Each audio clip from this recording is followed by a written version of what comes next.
வணக்கம் ஃப்ரெண்ட்ஸ். ஊட்டி உருவாகி 200 வருடங்கள் ஆச்சு. அப்போது இந்த ஊட்டி யார் உருவாக்குனா அப்படிங்கிறது உங்களுக்கு தெரியுமா? ஆமாங்க, ஊட்டி உருவாக்கி தான் வந்துச்சு. 1818 மெட்ராஸ் மாகாணத்தை சேர்ந்த தாமஸ் மன்றோ இங்கே மெட்ராஸ் மாகாணத்துக்குள்ளேயே ஏதாவது குளிர்ந்த இடம் இருக்குதா அப்படிங்கிறத அனைத்து கலெக்டருக்கும் உத்தரவிட்டு தேட சொல்லியிருந்தாருங்க. இந்த உத்தரவு கோயம்புத்தூர் ஆட்சியாளராக இருந்த ஜான் சலிவானுக்கு வருதுங்க. அப்போது இங்கிருந்த மேற்கு தொடர்ச்சி மலையில் இந்த மாதிரி வாழ்கிறதுக்கான சூழ்நிலையான மலைப்பகுதி ஏதாவது இருக்குதுன்னு அவரும் தேடிட்டு இருக்கும்போது தான் என்ன சுவாரஸ்யமே, அந்த மலை மேலே தோடார் வழியில் மக்கள்கள் வாழ்ந்து கொண்டுட்டு தான் இருந்திருக்காங்க. அது நமக்கு யாருக்கும் வெளி உலகத்துக்கும் தெரியாமல் இருந்ததுங்க.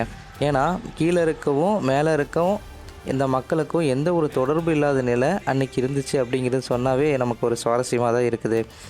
அதை தெரிஞ்ச ஒரு சில தகவல் வந்து சேர்ந்ததுக்கப்புறம் ஜான் சலிவான் சரி இதற்காக ஒரு படையும் நம்ம கேட்டு நம்ம அதை கண்டிப்பாக மேலே என்ன இருக்குன்னு போய் பார்த்துடலாம் அப்படின்னு சொல்லிட்டு ஒரு படையை திரட்டுறாருங்க. அந்த படையை திரட்டிட்டு மேலே போய் செக் பண்ணும்போது அங்கே தோடநில மக்கள்கள் தான் வாழ்ந்துட்டு தான் இருக்காங்க. அவங்களுக்கும் அவங்க வரவேற்பு தான் அழைச்சி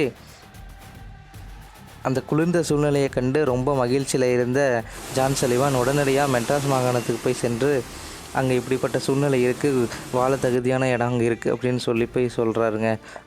அதுக்கப்புறம் தான் இந்த தோடாநில மக்கள்கிட்ட ஒரு பணத்தொகையை கொடுத்து ஒரு இடத்த வாங்கணும், அவங்கள்ட்ட பிடுங்கக்கூடாது அப்படிங்கிற ஒரு மனநிலையை கொண்டு ஒரு ரூபாய்க்கு ஒரு 5 ஏக்கர் நிலத்தை தோடாநில மக்கள்கிட்ட அப்போ வாங்கி ஒரு கட்டடத்தையும் கட்டுறாருங்க. அந்த கட்டடமும் இன்றைக்கி நம்ம பயன்பாட்டில் நம்ம அரசு கல்லூரியில் அந்த ஒரு கட்டடம் இருக்குது. இப்படி சுவாரஸ்யம் நடந்த ஊட்டியை உருவாக்கியவர் நீலகிரியின் தந்தை என்று அழைக்கப்படுகிறவர் ஜான் சலிவான். அவர் தான் நம்ம ஊட்டியை உருவாக்கி இப்போ 200 வருடங்களுக்கு மேலே ஆச்சு. தேங்க்யூ.